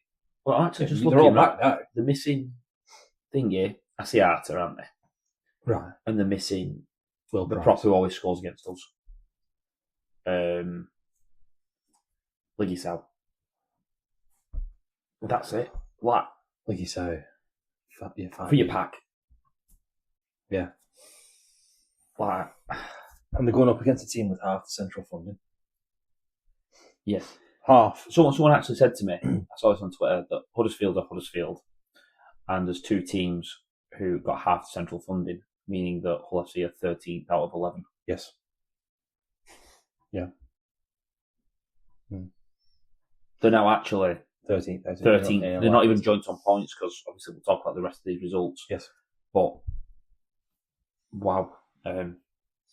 Really bad. But fair play to York. Is that 3 wins? No? 3 in a spin, On the bench? yeah. Yeah, Since they- 3 on the bench. Since they put that 20 past us, they've scored 20 a couple of times. Beat 3 teams in a row. So, yeah, 3 on the bench is good. I'm for them. pleased for Applegarth as well, because I thought he had a bit of a rough go when he was waking us. I know they wanted to bring in Dale Pearl, and that's fine. Yeah, But when someone like him's available and wants Yeah. to come. But he had them for the full year where they were awful and got relegated, and he didn't really have the chance to see them rise again. Yeah, But he has got York to rise again, and him moving on was the sort of the same time that Matt Ellis really stepped forward, wasn't it? And it's almost like a clean slate for everyone. Darryl Pearl coming so in. I'm kind of pleased for him Yeah. more than anyone. But also, like, look at the team they've lined up there. It's almost like a dumping ground from other clubs. Yeah. John Bennison, David Nofaluma, you got Paul McShane, Paul Vaughan was on the bench this time. Denive Barmforth, he's been on a million loans, Ingart, Matty Foster. These are players who've been in Super League and been shipped off for spare parts. Let's not Yeah, make no bones about this. they've been put together for cheap here. You actually think Hull FC are loaning Barmforth Yes. to York, have allowed him to play, and the conversation was that he was the best 9 on the field. Like Paul McShane was lined up at halfback. Like, just put that into context of where they're at. Really, really poor from Hull FC and really, really poor season. Yeah, I don't know where you go from there. And Really disappointing for those supporters. Didn't win, Yeah. Early won a game at home, wasn't it, last season, until went sort of that ridiculous amount of games. Like, they weren't that you far get out in the playoffs last year, were they? And, They then, finished 8th, I think. And the year before was obviously terrible. and they've just given up this season. They think that now coming next year. But do you not think this is like what Cass have been doing? Start the season well, or promise, or we're doing it next year. The Yeah. rebuild's happening now, we'll do it next year. Next year we're going to come back. Yeah. Hull FC, look at it in that squad. Briscoe, Hardacre, Caesar. That's a They're not squad that get- kind of got them up the league a bit last year and, got them to knocking on the door of playoffs. But if I read these names out to you, do you think any of these are going to get better? Briscoe, Hardacre, Caesar, SASA, Caesar's Bachelor, Bell, Cust. Caesar's not going to be there next year. Cust's not going to be there next year. Bachelor, is he staying? You know what I mean? No. Like, we're waiting for Asiata and Liggy South to come back. They're not going to get any better. No. Like, I know you're missing Will Price, but Absolute wedge, as he had. yeah, I really don't. It's disappointing, isn't it? Because they should be up there challenging and being competitive. And But- they're just not. And I'll talk about the league table in a bit. Good for York. Yeah, Oh, very yeah. good for you. Cracking for York. Well in York. Should we have a little bit of a minute at the end of this Yeah. to talk about the league table? Well, Because we're getting to the 2/3. We're 2/3 through, yeah. So the next game in this run was Huddersfield-Bradford. Bradford went to Huddersfield, won 30 points to 14, and I think the biggest thing I can say about this is I wasn't even surprised. This was obviously on the same time as us, and someone just shouted the score, and I went, "Oh yeah, that's sort of what you would expect." And I mean, this is played out on Friday night, prime time. against another Yorkshire team. You've got 3,900 people going. And I'm not one for talking about crowds and crowd sharing and all that, because I think it's pretty pointless. So I think some of the best games have got crowds, but also for a regular round like this, it shouldn't matter. But when you're attracting under 4,000 people to your games, and you're in a football stadium as well, so it just looks empty. Because it is. Remember, like, you can Sorry, hide it, you didn't need that. because it is. Yeah, but do you know what I mean? Like, if it's a smaller ground, you know what I mean? You can hide it a little bit. But this one, the cameras pan everywhere. You just see empty seats after empty seats after Did empty you hear seats. what Jim Lenihan said after this game? Oh, he blamed the ref, didn't he? So it was Yeah. bias officiating. So the referee was biased towards Bradford. Said, oh, didn't he say something like, it was a bit offsides, wasn't it? Wasn't he trying to say, though, that, like, because we're down at the bottom, we don't get decisions? Yeah, Bradford are right at the top of the league, aren't But my point is you're right at the bottom because you keep dropping the ball, you keep missing tackles, you keep giving away penalties, you keep not creating, and thus you are going to be at the bottom of the table. Yes. Whether a ref does anything or not. Like this is not a great time to be a Huddersfield fan. But I mean, there's not many. when was Look at that penalties 8-7 because the refs. penalty count. One word for you, Mr. Chairman. Penalty count 8-7 to Bradford. So that's clearly biased. Yeah, got nothing to do with the fact that like there's got an extra try and I getting kicked 7 from 7. Kicked 7 goals there, and he put Bolton in the bin. No, he didn't put Thingy in the bin. English, he should have gone in the bin. He's got a leg to stand on here, Leonard. I also just look at that side, and we sometimes do it in the pub before the game when you see a squad released and go like, "Oh, who would you have? Evans or Aiken or whatever?" Like put a bit of a combined side together. Flanagan were injured, weren't he? Yeah, Flanagan were injured. but I'm picking more players from Bradford than I am from Huddersfield, and I think that just tells you. But also, Bradford, you feel like are at least equal to the sum of their parts. York are probably greater than the sum of its parts. Toulouse are greater than Bradford are at the very least equal. Huddersfield are less than the sum of their parts. Yeah, definitely. If that makes sense. No, I get exactly what you mean. It's a massive reset, and it's going to be really interesting as to what happens there. Can we move on to Saturday? Yeah. So 3 games on Saturday. I think it was a 3, a half, 5, and an 8 o'clock kickoff. Yeah. I quite like that, and I like the game in France at 8. It doesn't cause any travel problem because if you're in France, you're over there watching it anyway. But Lee Castleford, Lee won 24 points to 18. Another situation of ref bashing. Yeah, it was the ref's fault again. Got nothing to do with the fact that Cass gave 4 extra penalties away. The errors that they made, missed tackles that they made. I feel like it's a very, very good way of deflecting. And I'm sure if you ask Adrian Lamb, he'll go, "Well, we didn't get this decision." Penalty count 12-8 in Cass's favour. Yeah. Yeah. I think he was more annoyed at the video reffing. Yes. But you're head coach of a team, get it sorted. There's 3 tries apiece. Except there was the extra one for the winning try, for Lee from Lamb. But listen, this is what we thought it would be. And Cass, they put up a good fight. Do you know what I'm going to say about For them, this is as good as they can get. Yeah, he's frustrated because of the results that's gone previously. This one, he should turn around and say, you know what, we kept it tight, we've been in a close game away from home against a very good opposition, the stuff we can build on here now towards the back end of the season. But instead, because it's another loss and it's now 3 and he's gutted about the whole situation he's in, he's looking for an excuse. They lost their best player in the warm-up, Mapapalangi. Yeah. So they had a reshuffle there. That Phoenix Lolo Tonga guy, every time I see him, he looked quite lively, don't he, PLT? I really liked him at Magic Weekend. Yeah. Even though they were pretty poor across the board there. They've got some good players. They've got some alright players. That back 5, just starting there, like Gary, Valame, Senior, and Ravawala. Like, that is a strong... I did see some Castleford supporter ask if the halfback combination of Dejan Arce and Tom Weaver, which was broken up for this game, was a science experiment on how miserable they can make a person. Having to watch that every week. This one they had Jensen Windley in the halves instead of Weaver. Young player for Cass. Yeah, it's tough when you lose it. You lose an outside back, especially when it's one of your best players in the warm up there. Yeah. I need to know the story behind Joe Stimson kicking a goal. I was playing cricket at this point. I only seen the score. Why is Joe Stimson kicking a goal? I actually don't know. It was a milestone game for him or something. I don't know. I'm actually, I've just done. I've gone and looked at Castleford's run from when they beat us.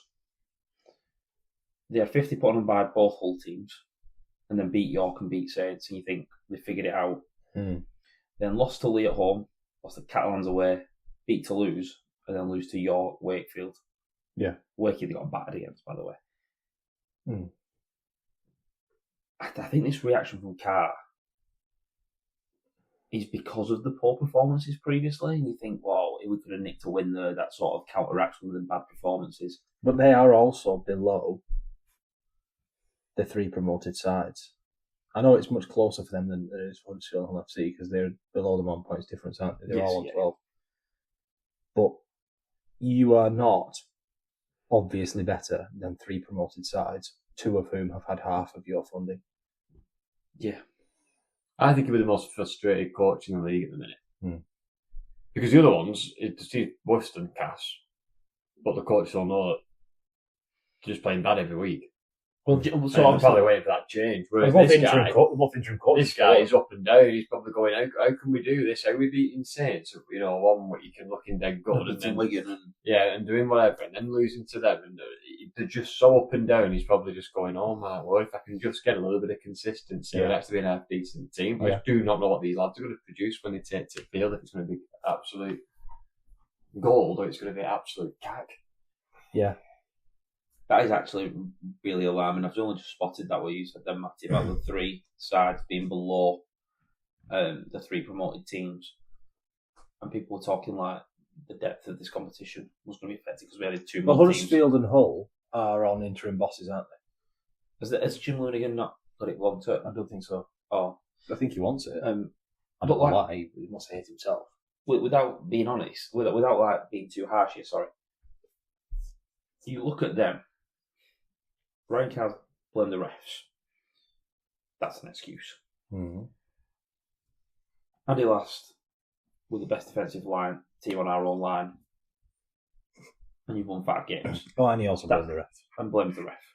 And Lenihan blamed the ref this week. Blamed the ref this week. I haven't heard any excuses from, and I forgot his name at Bradford. Kurt Hegarty. From Kurt Hegarty. He had 1 game where he went off about a decision. I think it might have been against KR. Yeah. But I've not heard anything from him. Mark Applegarth conducted himself very well and took the complaints where he's needed to. Sylvan Oodles, we never hear from one way or the other, do we? Yeah, he's very quiet. Very calm and whatever. And he's been there, done it though, hasn't he? But I think it's just culture. I know that's the buzzword and whatnot, but it matters. And it feeds down from the top. Yeah. Your head coach's messaging is important. When you come off at half time and Cass were 12 apiece at half time, and your coach is stood on the sideline, staring at the refs, shaking his head, saying that's not on. What are you thinking as you're running into the tunnel? He was going on his phone as well, which I didn't think they were allowed to do during the game. I thought there was some sort of, I don't know, anti-match fixing laws about being on your phone, or I don't know actually. I didn't even spot that. But you know what I mean? If you're running off whatever, you're 12 apiece, and your coach is stood there shaking his head, having a go at the refs. Yeah, all of a sudden you've gone from thinking we're right in this, we've done well though, get it 12 apiece. We're drawing against a team who's better than us. Instead, you go in going, oh, we've been done to there, feeling sorry for yourself, but actually you probably haven't. Yeah, and I just think then your half-time talk is a bit like, I don't know, and suddenly you come out and concede in the first 4 minutes after half-time. Messaging. What about Lee? Armstrong looked lively, didn't he? I know he got 2 tries. He's playing on the wing. He has last couple of weeks. Been feeding him back in, haven't they, after a couple of bad injuries. Well, I I think actually they're going to get good. They're definitely going to make. We'll talk about another team who's potentially dropping out of the playoffs They're doing well, though, aren't in a they? little while. But these guys, I think, are definitely in a race for that 6th spot because they're And climbing up the table and they're getting it's some not wins the- together. Strongest team either. Like I know Trout's back in. well they're But- missing.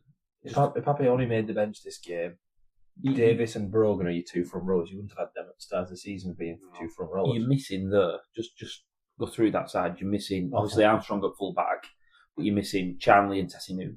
Yeah. You then miss it, and you're also missing your backup in.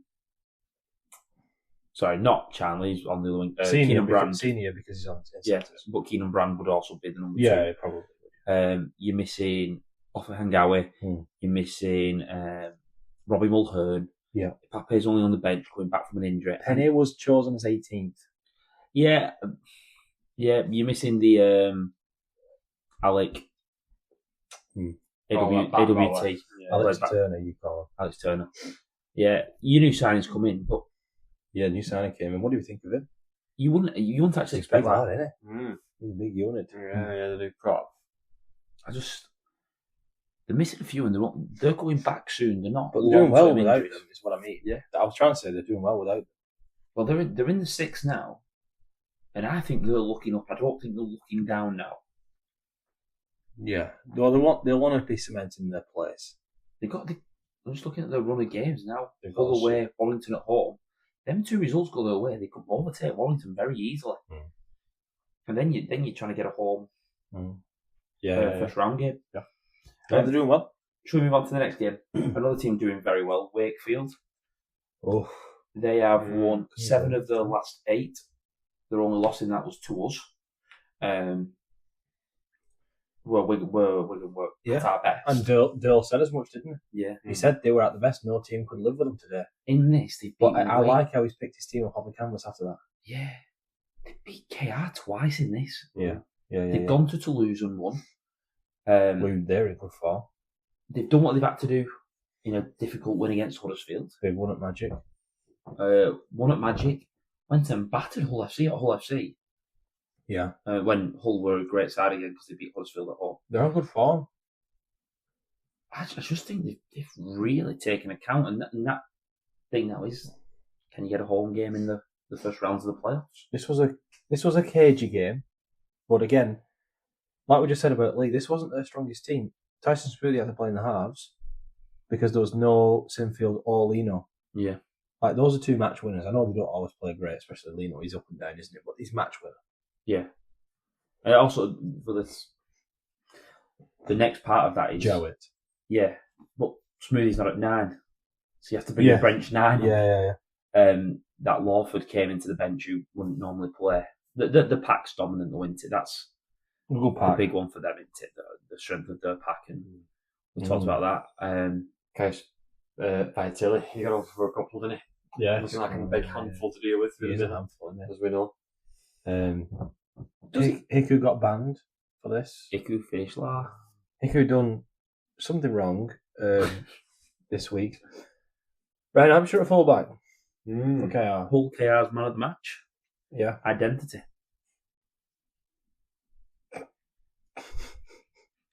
Well, Where did he come through at? Well, 4 of their back 5 came through at Wigan. Good observation. But yeah, you talk about 4 of the back 5 being from the obviously dropping Broadbent to the bench for a Wigan Academy product in Hampshire. Surprised me really. I don't get it. And I don't get this. I reckon anyway now because Hiku's done something wrong like. Yeah, but I just don't like it. And obviously, I get that Litton's playing on the bench a little bit. He's a little bit injured. There's rumours that he's carrying a bit of a knock. Yes. But then your bench is Litton and Broadbent. You know this whole. Just look at them benches. I know. They've got so much more size. Like KR's is Luckley and Desiree against J Pitts, ULA and Fatale. Yeah. I can't believe I'm saying that. I wanted to say, you know, this whole thing about Mikey Lewis being bottled up because teams are so scared of him, and it's allowing Tyrone May to be the star. It was going to come a cropper at some point. Like there was going to be a few weeks where it wasn't going to work. Bit like when we had the same situation where it was all on Harry Smith for a bit. Like it didn't work every time. It's hard. I thought Wakefield did a proper job on him, and for them not to score a try and lose the penalty count. Well, no, they got more. They got more penalties. Sorry, I mean Wakefield losing. Wakefield lost penalty count, yeah, because KR kicked 3 of them easy ones, so they were infringements. It wasn't like the ref was riding them, but yeah, it's an interesting call this where they go next, KR, because you wouldn't have had them down. You would have had this down as a close game, but you wouldn't have had them down to not score at all. Well, I'm just looking at the rest of July for KR. And I'm still not certain of where that game they've got to fit in against Wire is. But they travel Sunday, Tuesday, Sunday, I think. Yeah. Or Thursday, Tuesday, Sunday, something like that. But they travel to Wire this week. It's then Hull away and Bradford at home to end out July. Oh, they'd get 2 wins there. You'd think they would get 2 wins there. Yeah, but I keep going back. I still think Hull FC are going to win a derby at some point. You think so? After evidence of this? They have to win one eventually, don't they? They have to win one eventually. Well, eventually, yeah. So. Why are fighting for 2 points? They need to turn their season round. Bradford, at that point... I think near the end of the season, there'll be lots of teams fighting. Bradford might still think, we can finish top of this pack. They can go over and turn someone over. We've seen Wakefield turn them over. I think they're losing the fear factor, aren't they? You know, the teams like there was probably the team you didn't want to play. It's like, oh crap, we got KR this week. And I think that's going away now. I think there's been a couple of losses, a couple of performances to put in where teams are going, we can get at me. And even when it's at Craven Park, you're thinking, we can go at these minutes. Right now, you don't fancy playing Wakey. No, yeah. Well, I think Waking, I think Leawick form at the minute. Yeah. As well. Probably. Well, Leah just lost a few. Yeah, the injuries made lost playing a a part. Can I just throw a couple of things out for KR? The other teams who draw them in playoffs, you'll be a bit like, this could no, be. no, you know what I mean? Yeah, especially got to go to. I was going to say, like, you're hoping you're saying they've got to we've come drawn them, but they're coming here. Yeah. What I was going to say about Hull KR, do you think this shows? They lost 2 big players at the back end of last year. They lost Mickey Mack and they lost Jared. Leaders In defence. They're very physical and whatever, and they've replaced them with a Morn, who's a worker. Well, he's also out injured. He's out injured, but Tavita Pangai Jr., who's going to play last game. Jordan Desiree. But also... Absolutely hopeless. But also... hopeless player. Jordan Desiree replacing Jared. It's true. Name a bigger down. He strikes confidence into the defence. Yeah, he's absolutely... confident you can beat them. He's stoppable on his day. John Desiree. He is a believable player. He's absolutely stoppable on his day. He is a movable force. Strikes confidence into the opposition. But what composure. What I was thinking was losing Mickey. Carl Lawton's a decent player. But Mickey Mack's defence hurting you in them first 20 minutes and then letting Litton do that. I just think they got the replacement when they lost Parcell right and brought Mickey in. I think that's what they needed. Yeah. And when they lost Coot. Yeah. When they brought in Hiku, kind of like... Yeah, Evans and Hiku. Hiku finished. But I just think a couple haven't gone the way that they'd wanted, and obviously Pangai Jr. decided that he just doesn't want to play with the league every 2 games. Doesn't help. Did he play in this game? No, he got that big long band, didn't he? Oh, he did. Yes, he did. He got the band. Sorry for that. So I just think it's a mad situation to be in if you're in that KR dressing room at the moment. A couple more games. On Saturday, 8 o'clock, Leeds went to Catalan, won 28 points to 6. Did the job, didn't they? Yeah. Did the business. Doing it. There's a couple of things that really frustrated me. 6-0. You see Toby Sexton at 6-0 up. Yeah, he should have scored. And he has to beat into the corner or it. just pass it. But he then tries to step 4 people and then throws a ball at his feet and you miss a chance. You can't do that against the top teams. Yeah. Again, Catalan. Like, what are Catalan?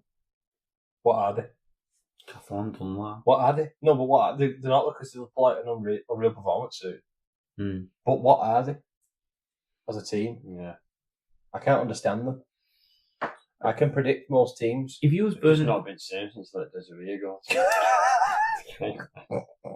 He was the glue that held them together. Oh, Jordan. Go on, Jordan. Do you remember that when we just did Desiree watch? When they were playing against Leeds? when he had the worst minute of his No, career. it wasn't that game. I think it was when he came back after that game. I think it was another one. We went on Desiree watch secret and we were awful 5 minutes of rugby. Yeah. Stoppable So, play. go on, John. Every time I was taking a settler. Which was every time we got the ball. Oh. Yeah. I'm sort of not really knowing what to say about. Like, I'm looking at Catalan's side and I'm thinking it should be better. If you was Bernard Bush right now, are you going back 18 months and not sacking McNamara? You can't do that. No, The bull has already left the sausage factory. You can't close the gate after it's gone. you know what I mean? Like I've that got is clear. 13 lads out at Sausage Factory for shirts up and boots on. Are you just not looking at that and going, where have we gone wrong? This is a solid team on paper. The game's not played on paper. Look at that bench. Ben Condon, Navarrete, Wilson, and Hugo Tison. That's a Super League ready bench, that. There's plenty of Super League appearances. Who for? For All FC in 5 years' time. Well, yeah, but we're not in 5 years' time. I'm talking about now. There's plenty of experience in that side for them to be doing better than this. They should be better, you're right. They should be better. I don't get it. And like I said, I like Sexton, but signing him knowing he's already leaving, Where's his motivation to play? yeah. Dodd signed on a 1-year deal. Mm. Come on, you signed Cruz leaving on a season-long loan. Mm. There's already talks of thinking that for Tarpe that centres off to the Perth Bears into Isaac Fossumawale is already leaving. This is before the season's even started. You expect it to go well. 4 people already out the door. Mm. And if I'm any of them Aussies, I'm thinking I can get a deal at Perth or PNG. Yeah. We'd be looking for one, wouldn't Yeah. Leeds playing very, very well. Speaking of we? Yeah. PNG, Sevo didn't score. His streak ends at 10. What was the record? That way he got the record. Did he get 9 10? was the record and he got 10 last Yeah. week. Because they just passed it to him. Last time they passed him over, Like he was in the just downs. put it up for him. Passed it him like he's on the net. Another big game though, where the halfback Connor and Croft did well. Yeah. And Well, I say big hat-trick, game. didn't he? I say big game, but not a big game in terms of importance. But a travel to France game can never be taken for granted. No, it's a good 2 points anytime you get it in France, isn't it? Yeah, definitely. Right, should we move on to... Please, can we? So, Please, can we talk about the last game? well, Lewis, in your opening statement, you mentioned that we were at a barbecue on Sunday. Yeah. We were very, very lucky to be outside having this barbecue with the game on inside, listening to it. In the presence of a Saints fan. Yeah. I'm not going to mention his name, but he was listening and he knows that we're talking about him. And I don't think any of us actually have a word for this. I kept walking inside and going, they've scored again? I can't believe what I watched. Yeah. I still can't believe it. I still cannot believe it. You had to pinch me. Yeah. Yeah, I can't believe it. They're not exactly household names, are they?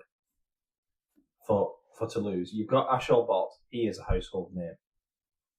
You've got Jake Shorrocks, who came through at Wigan, that's really why we know him. Brandon Hands played for Para. Rob Butler, he played a few games for Wyatt, didn't he? Keita played for Hull FC. Tiaki Chan, he's not played in a while. But you're not. Anthony Marion. Like there's You're probably not- 5 or 6 guys in that entire Toulouse side You're not looking at who that you back think- line. who you think are actually experienced players. You're not looking at that back line and going pre-season going Lugia, Palessi, Tropison, Ulberg. Oh wow! Now people are starting to mention that Luguer's having a good season. Yeah. They're talking about Brendan Hand's having a good season. But no, And Jusem, the centre, yeah, how do you say his name? Jusem. I think. But Henry O'Kane, like these aren't people that you go in pre-season going, that's a clever buy. No. That's a good buy.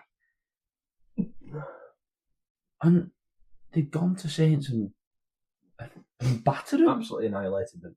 And look, a few things here.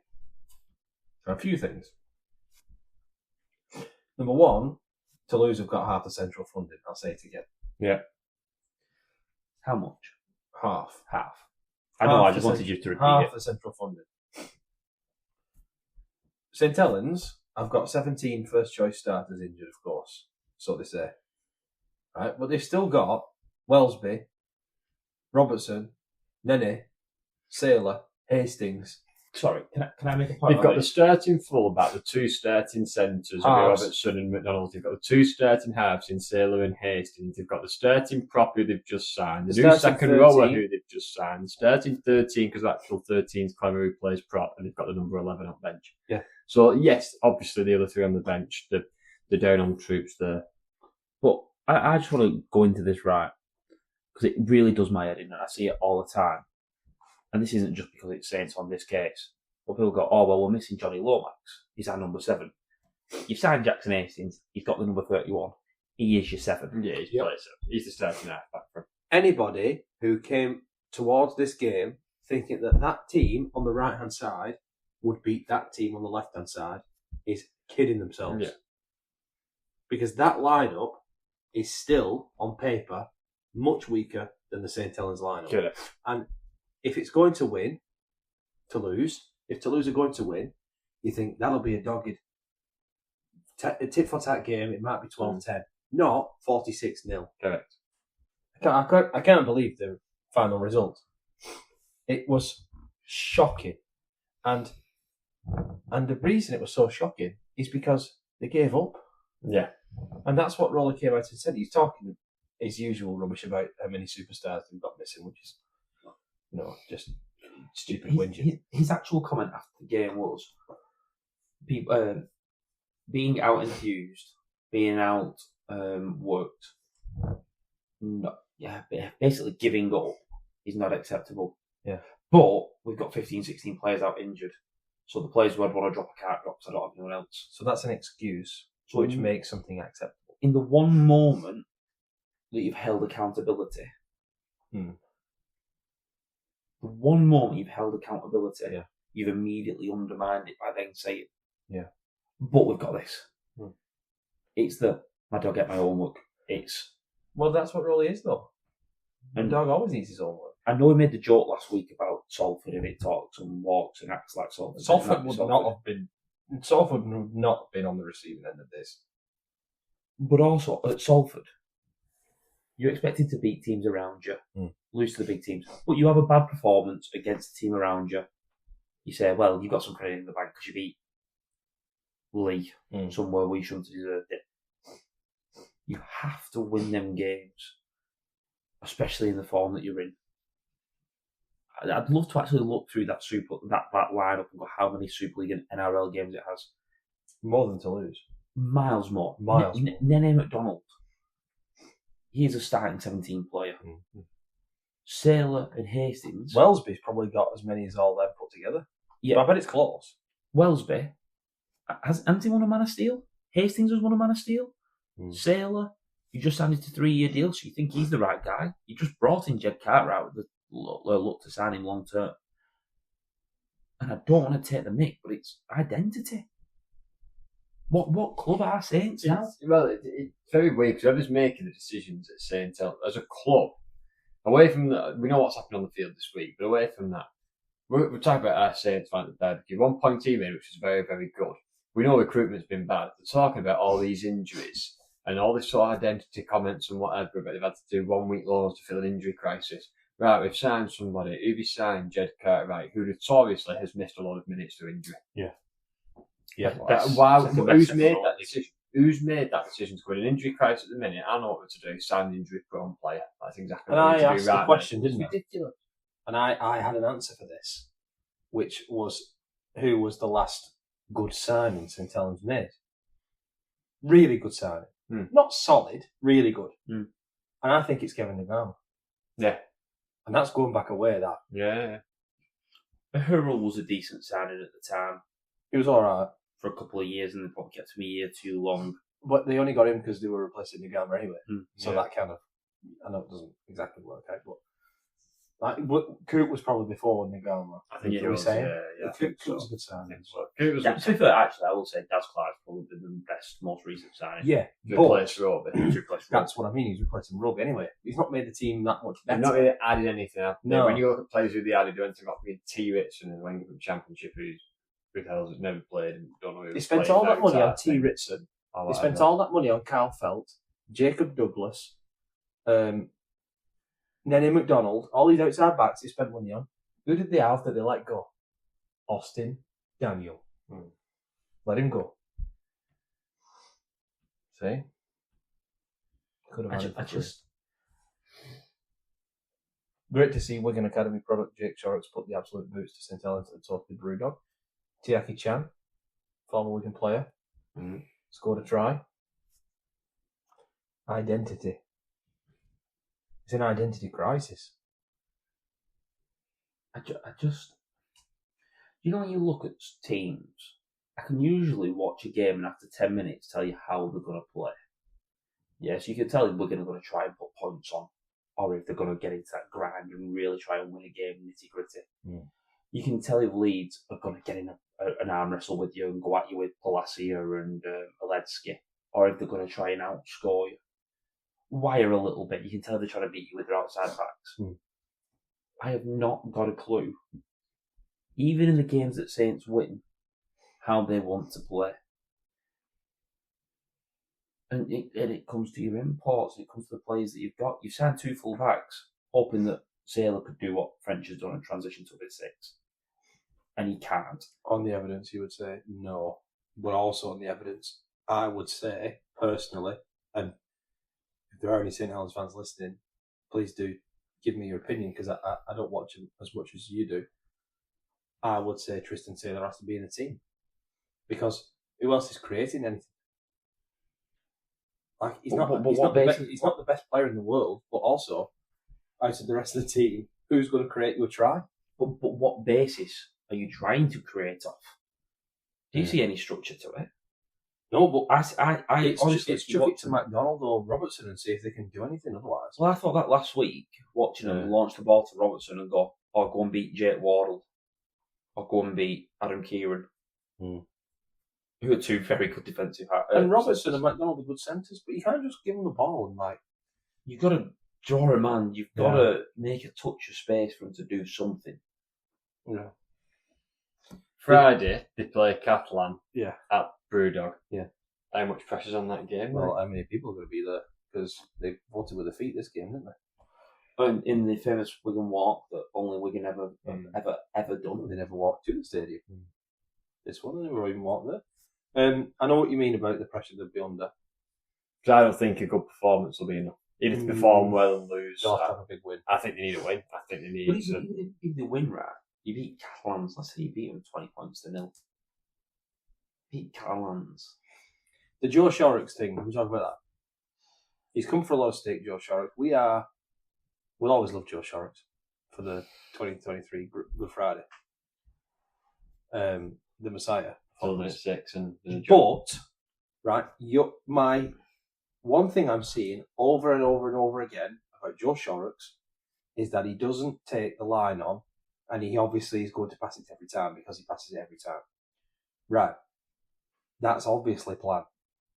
Well, this is what I was going to say, right? Because Wigan, he did take it to the line. Yes. But Salford, he took it to the line. Yes.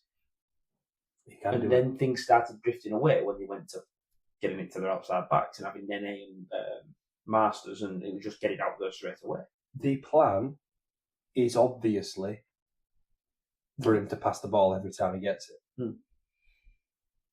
So you can't say that he passes it too much. You can't blame him for that, I don't think. No. That's a team plan. But the plan's to shift it. But is there a plan? Who? You know, we talk about like halves and very much the way that Croft and Connor play at Leeds. Well, they both adapt both roles. They both play a bit of 6, bit of 7. Yes. Sometimes one's leading the organisation and one's being the creative or at least drifting between. Sure, yeah. Well, Saints are trying to do that. Hastings is that type of halfback. He's not an organiser, but he's not an out-and-out creative halfback. But then you've got Sailor who wants to do no organising. So when Hastings runs and gets tackled on the 4th, which happens too much for my liking. Way too much. Way does, yeah. But then you don't have someone who just wants to drop into that role of, let's end this set well. Half the time you're trying to end it well, half the time you're trying to just throw something off the cuff. It's like you imagine you pick 13 random people and say, go and play a game. Like they've met in the car park. Yeah. I'd love to talk all day about how terrible some talents are, and you know, maybe hopefully we have many more chances to do so over the coming weeks. I hope we do. But one thing to finish on with this game was just Ashall Bott.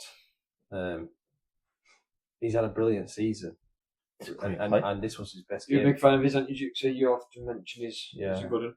Again, I've seen the highlights. I've not watched the full game because I was watching it on and off. What I mentioned last week about him getting tackled on the 5th. So you we paid paid some play due attention to your burger and beer, weren't you, at this point? It was pretty good. But again, doing the hard stuff, that almost goes unmissed. And I should have said when we were talking about the Wigan session, didn't give Cartwright enough credit for doing that. He did it 3 or 4 times for us, where he came on the 5th, so Harry Smith could get a good kick away. That's Josh Cartwright, not Jed. Or did he play Jed Cartwright? Yeah. I just thought I'd have heard more about the best second rower in Super League. But maybe December's better. Yeah, yeah. Because everyone's told me that he's possibly the second best. Everyone didn't say that. Was one person.